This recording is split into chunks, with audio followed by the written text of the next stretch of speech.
This episode of Lore Drop is sponsored by Chad and Rachel Wolf. Thanks for listening from Kansas City, Mom and Dad. His notable allies in here include Dark Fog and Circuit. And I personally think the Dark Fog bit is a really funny joke. I don't know how many people caught on to that, but as well that like Buddy is the one who says, "Oh, she's hot," when he sees the Dark Fog drawing. Kelton didn't catch on to it. How did I not catch that? And then That's wild. And then his character is the one who shows up to save Dark Fog. That's crazy. Yeah. I wish y'all could see my reaction when I heard that. Yeah.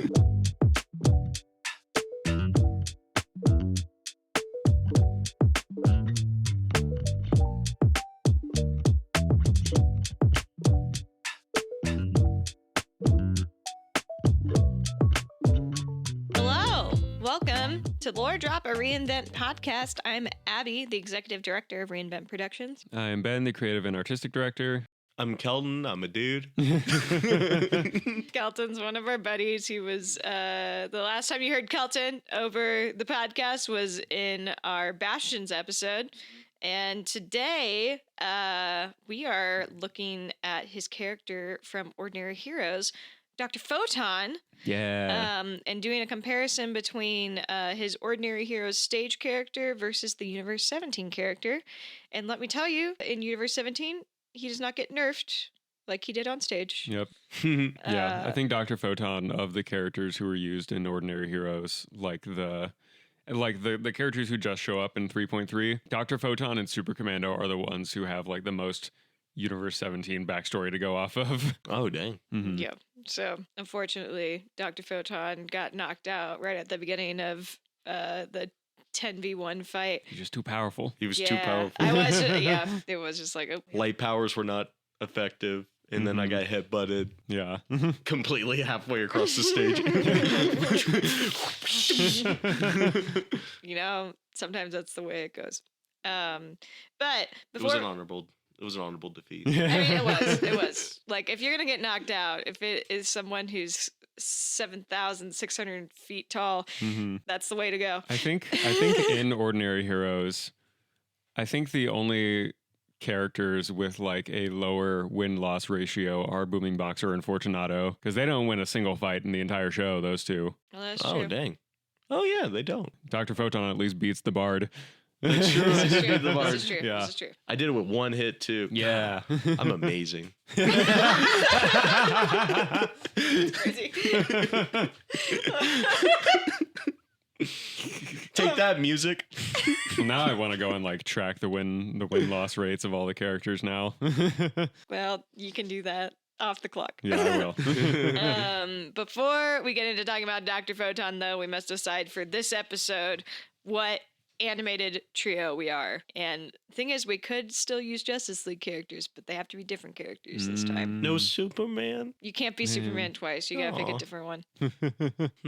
We could do Young Justice. Ooh, I And like you could that. be Superboy instead. It's funny, I when I first started, the first ever shirt I owned related to Superman was a Superboy shirt. Because as a kid, I thought the Superboy shirt was the Superman shirt. Oh. Well, and like, I love Connor. Very well written in that show.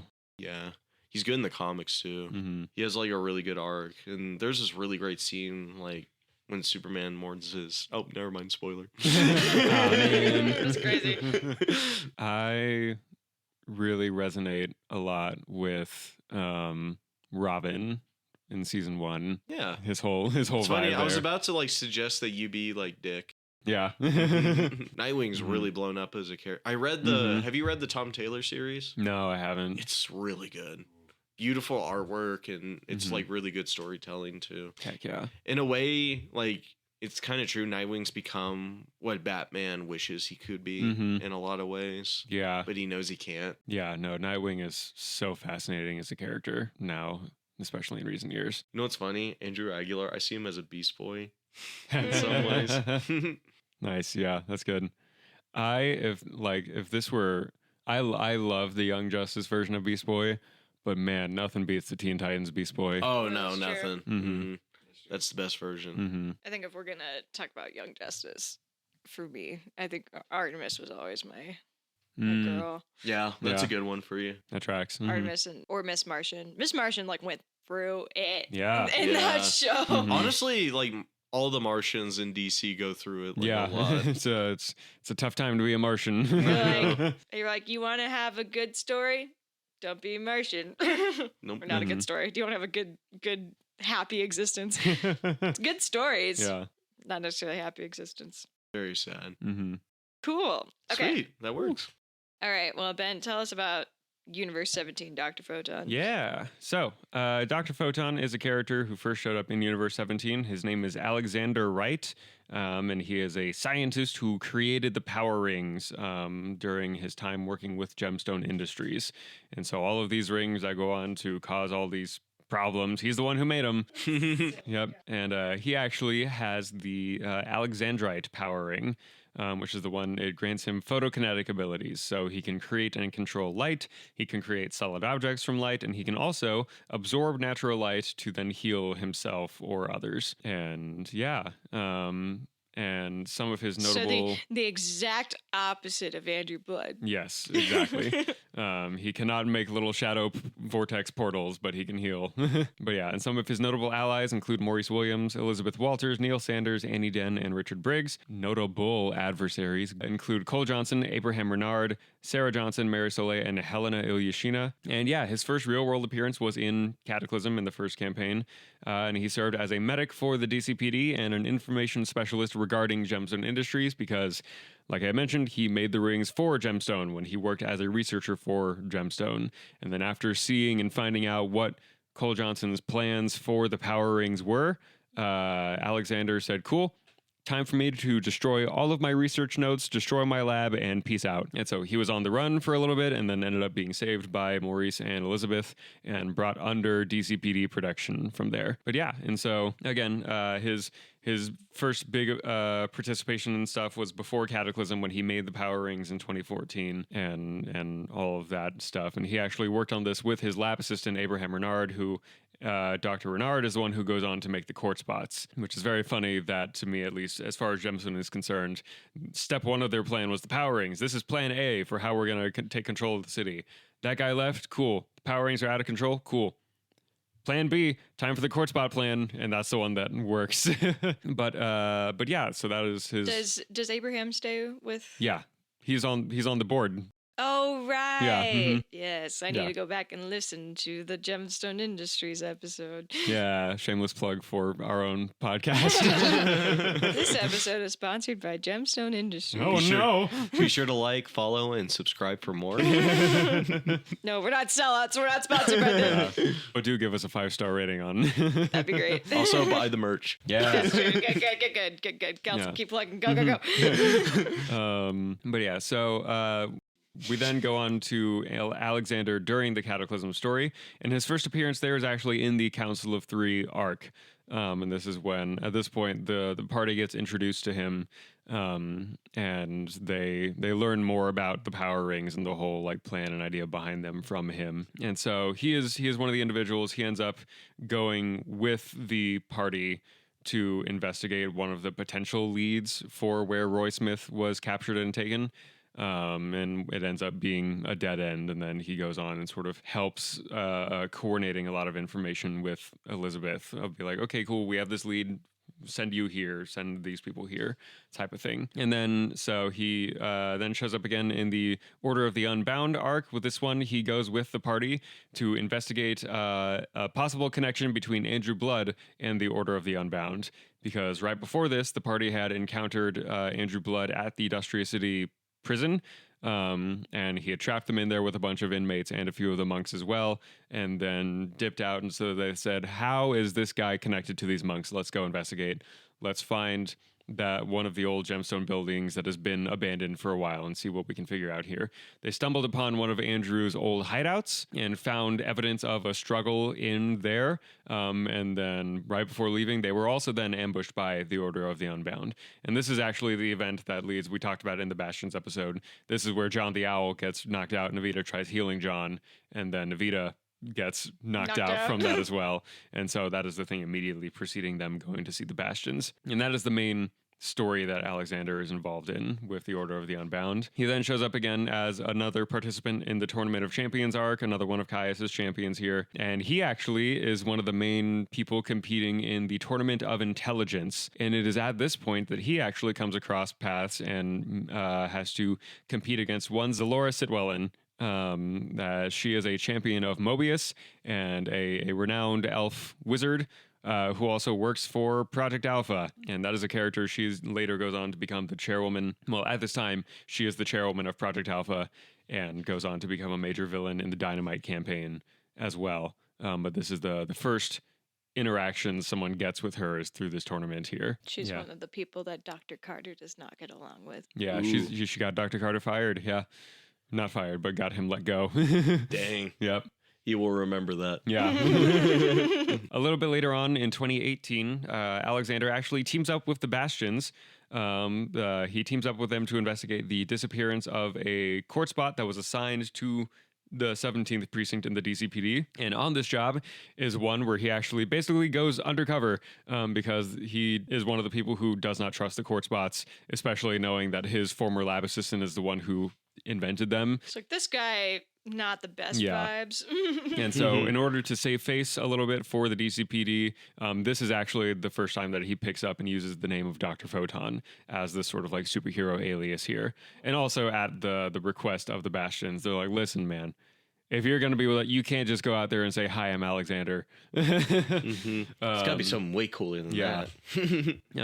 So yeah, and then they eventually discover that this court spot had gone missing because it was given a secret directive, and before they could recover it, it self-destructed. Ow. So Rats. yeah, and then that leads into in the Emerald Conspiracy arc, the last big arc in the Cataclysm story. Alexander is actually, the party found a series of documents at one of Andrew Blood's hideouts regarding the Emerald Ring. And this is one for the backstory on the rings and how they work. Alexander was just told, hey, do some of these experiments with these things. We want these to give people superpowers. He had no control or way to predict what superpowers would happen from these rings. But some of the first ones that were made were in this like wave 0 were the Ruby, Sapphire, and Emerald power rings, as well as the Iolite power ring and his Alexandrite power ring. And so with these ones, he knew at least that the Ruby, Sapphire, and Emerald ones were going to be the most like powerful and dangerous ones, right? And so the thing is, again, that he has no idea why the Emerald ring wasn't working, because he was like, as far as I'm aware, they were all working when I made them. And so it's one of those that even to him, the mystery of why this Emerald ring hasn't been put into the field yet when he knows that Gemstone still has it is something that sits in the back of his mind of like, okay, we can't rest until we figure out what their plan is with that ring. And again, he also doesn't know what the ring is. And so he is the one who ends up going through a lot of Andrew's research documents of him finding out what is up with the Emerald Ring. And then the thing is that Alexander finds out a little bit too late what the deal with the Emerald Ring is. But yeah, that is one of those. We talk about this all the time, the tragic, not flaws, but just the tragedy of a lot of Dustria City characters is that Alexander, like, should be able to like stop a lot of things and fix a lot of things, right? But it's just like he's not a fighter.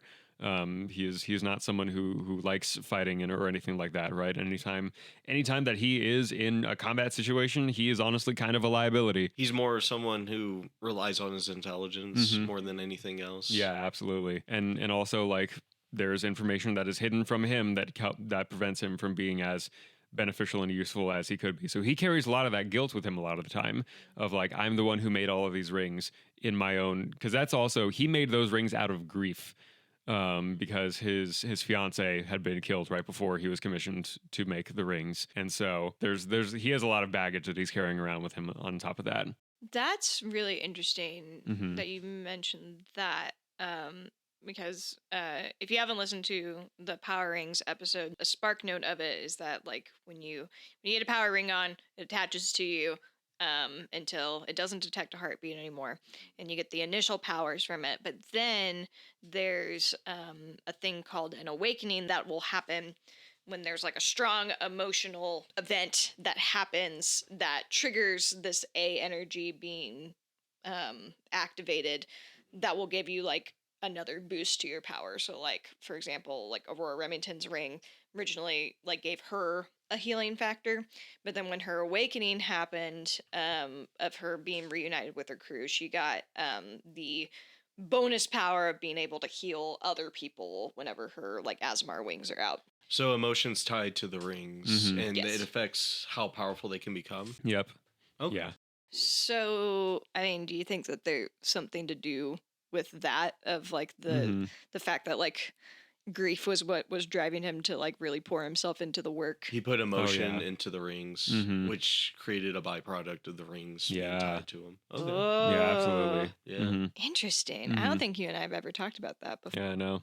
I think that's a really fascinating concept, is the idea of a creator working on something, but they have a lot of feelings and emotions towards the thing they're creating, which ends up affecting the overall condition of you can create that as a metaphor for like anything in life in a lot of ways. Yeah, absolutely. And that's one as well, that like that idea of that guilt and grief compounding upon each other is one of those things that like Alexander is basically becomes this like workaholic in a sense of like, no, I have to make this right, and do all of these other things right. That's why he's always pushing himself and getting himself out in the field when he really shouldn't be, right? Because everyone knows, hey, he's a massive target for Gemstone Industries.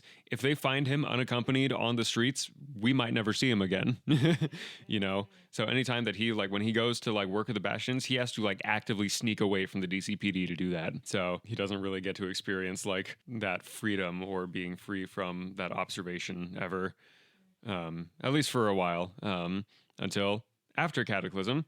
The next thing that happens, of course, with a lot of the people from the DCPD, Alexander joins the Stand, and that is when he readopts the name of Dr. Photon, after like not using it since the time he worked at the Bastions earlier in the year. Finally embraces the name. Yeah, and he's like, cool, this is what I'm going by now. And this is one that he picks up the name after like rescuing people who are trying to jump ship from Gemstone Industries. There's a small handful of people that are like, no, this isn't right, this isn't okay. And so he basically like, it's one of those things that there was they tried a very early raid on a Gemstone facilities, the Stand tried, and it did not go well whatsoever. And so like, cool, we need to cut our losses, but also Alexander knowing and having his own background of like, no, not all of the people here are bad guys, and not all of them know about all the stuff Gemstone's doing. Right. And so he's able to like at least save a handful of people from being like, no, you don't have to be complicit in this like I was, like everyone else was. Right. And so I think that part of that, it becomes into that of like, I like the way that they break it down in My Hero Academia of like, there are some heroes who specialize in combat with villains, and there are other heroes who specialize in rescuing people and like saving people who are in danger. Right. And Alexander is much more of a like rescue people type of hero. Because, like we said, one of the big things in the original tabletop campaign for Cataclysm, in the big, like, final moment in the Welcome to Dustria City arc, Alexander is one of the people who's there with the DCPD and, like, helping out and gets the party to safety. He makes this giant bridge of light that they can cross to get to the building that they're on. And it's one that, like, that is what he uses most of his powers for, is to make something that can help someone get from one position to another one, right? And I think that also comes down to like when you think about the parallels between Alexander and Andrew with their powers are very almost nearly identical powers, but with shadows versus light. But also those two don't really interact very much. But that where Andrew, he can also make solid objects from shadows, and he uses it to make weapons. And Alexander uses it to make bridges platforms and bridges and everything, right? And that is something that becomes Dr. Photon's big like hero motif is reaching out that hand to help people instead. But yeah, and so then he starts working with the Stand with that, and then he does appear in the Dynamite campaign a little bit. He has some cameo appearances. He is there when the Earth Defense Legion is formed. That is sort of in the Dynamite campaign, this alien invasion starts. And so the Stand, along with a lot of other heroic and at least neutral aligned organizations on Earth, team up together to form the Earth Defense Legion. And so he is part of the Stand who joins this group, and he works as medical support with a lot of people. And he specifically takes Dr. Joseph Bren under his wing in this instance as well, because, again, there's a lot of that similar backstory of Dr. Bren also used to work for Project Alpha, realized what he was doing with them was wrong and went on the run from that. And so it's like, hey, I can help you work past that at this point. I too have that kind of baggage. Yeah. Group therapy. Yeah.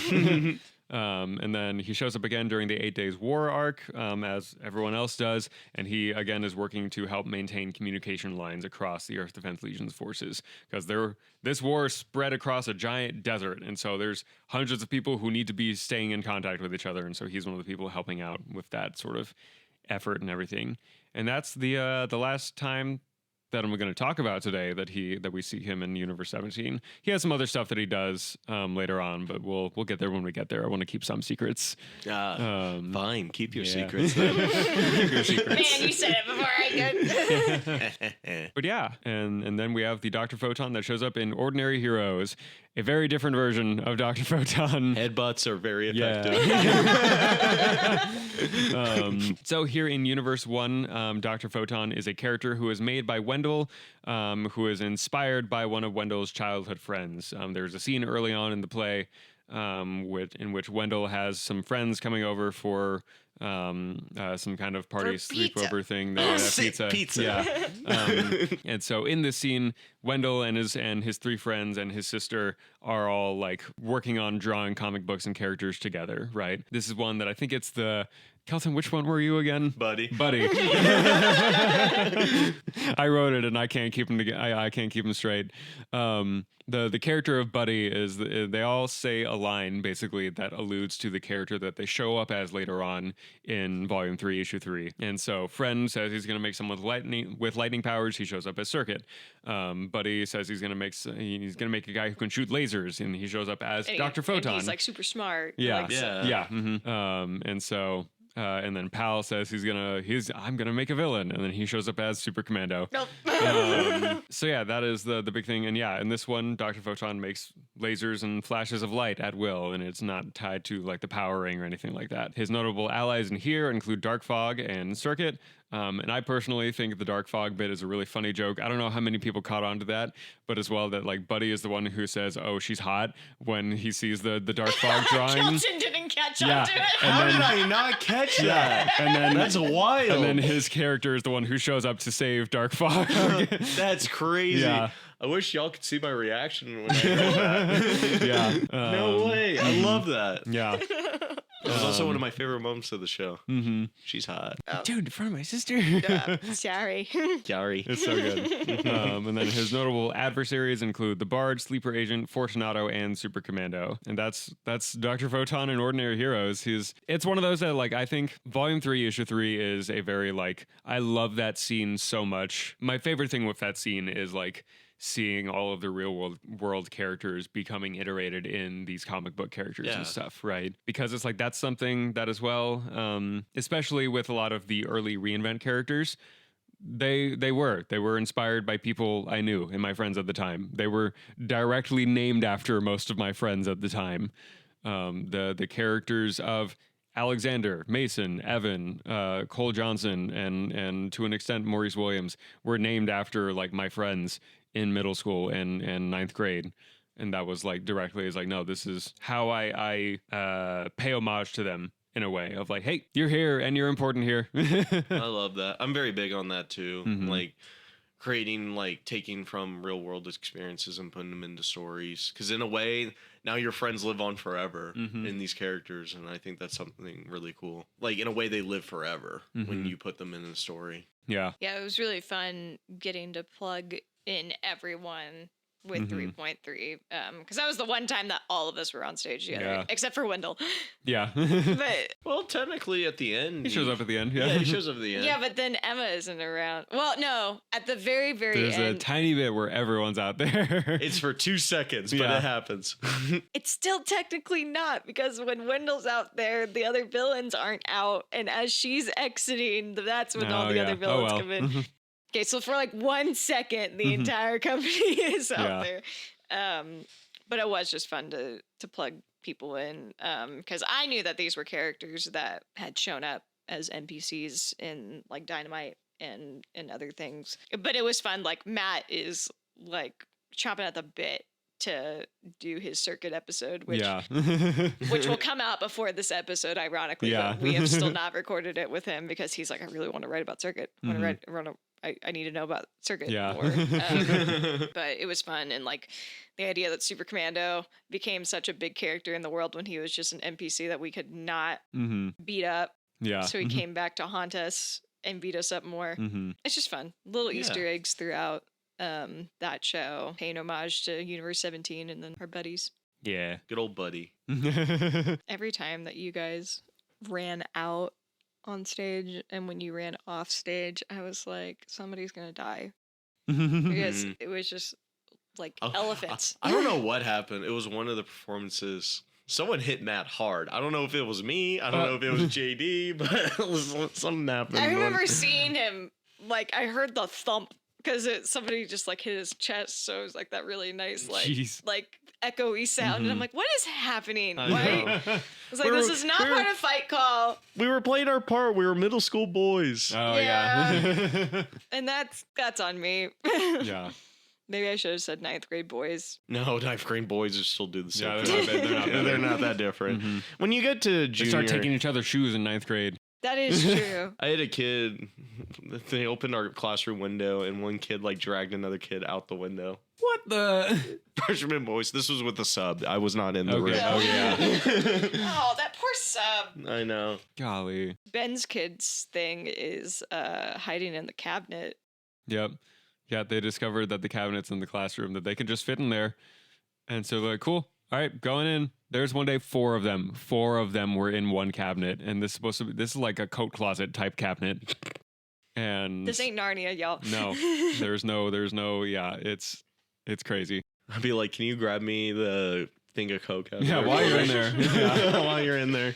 Kyle was in there for an entire Yeah, no, period. yeah, there was one point one of my seniors went and hid in there like in the passing period and then didn't come out again until like I made a point about it. And so like class started, I was like, cool. And someone asked her like, oh, where is he? I was like, oh, I think he's in the cabinet still. And then all of a sudden, just like the door opens from the inside. So the students who were sitting right next to it were just like, geez, like scared out of their mind. That's not a small kid. No. Really? He was Yeah. able to fit in there? He's Yeah. he's a tall, tall, sturdy kid. Honestly, I'd be impressed more than anything. Yeah. Mhm. No, absolutely. Truly wonderful, the mind of a child. Absolutely. I mean, I'm not going to pretend I don't get it. Like, I love squeezing into small spaces when I'm overwhelmed, too. It really is. Just full stop. Yeah. Mhm. When teenagers get overwhelmed, they have their fight or flight instincts like really kick in. Mm-hmm. Yep. They don't think before they say things. Nope. I've heard some things. Yeah. Oh my gosh, seriously. I at least have some kids who will like stop other kids when they're about to say something that they shouldn't in front of me.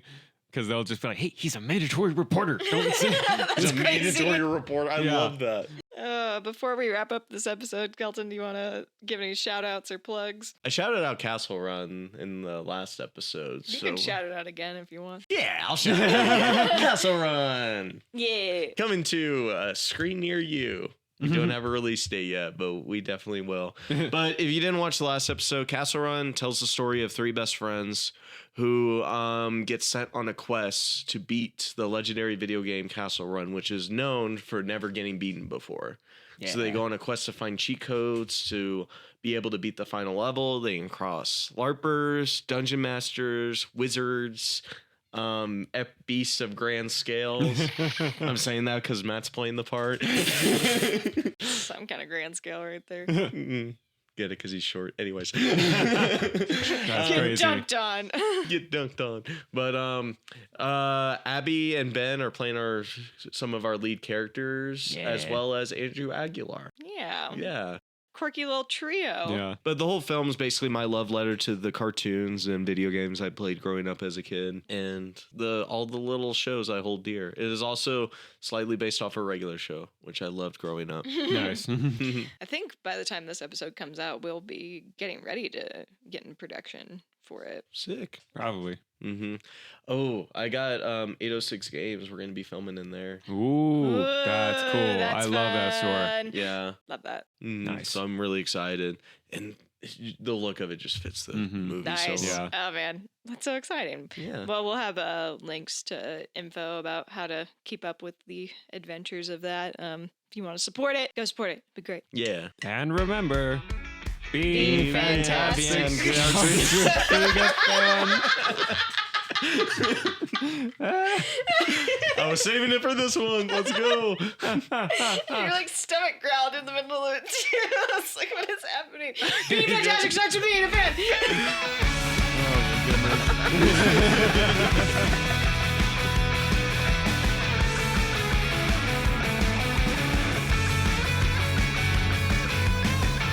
Reinvent Productions is proudly sponsored by 5 Points Corporation Lubbock and Savannah Rashida Photography, as well as our other wonderful community patrons. Our home base in Lubbock is Hollingsworth Hall Cultural Center at 4228 Boston Avenue. For more information on how to support our 501c3 organization, you can check out our website at www.reinvent-productions.com. To directly support our upcoming audio drama, you can become a Lore Drop sponsor. For just $10, you can sponsor an episode of this podcast. All donations will go towards support for our upcoming production of Children of Destiny Cataclysm Season 1, which will begin releasing episodes June 22nd, 2026. Funds will go towards paying our wonderful voice actors and creative staff for their fantastic talent and time. We have over 30 artists globally working on this production, and we can't wait for you to hear it this summer. You can donate at givebutter.com/Lore Drop sponsor. You can also find us on Instagram and TikTok at reinvent.productions, as well as on Facebook and Twitch, where we stream gaming and a look behind the scenes on how we create our new works. Be sure to follow us to stay in the loop about upcoming productions, auditions, and more. Thank you so much for listening, and we'll catch you in the next episode of Lore Drop.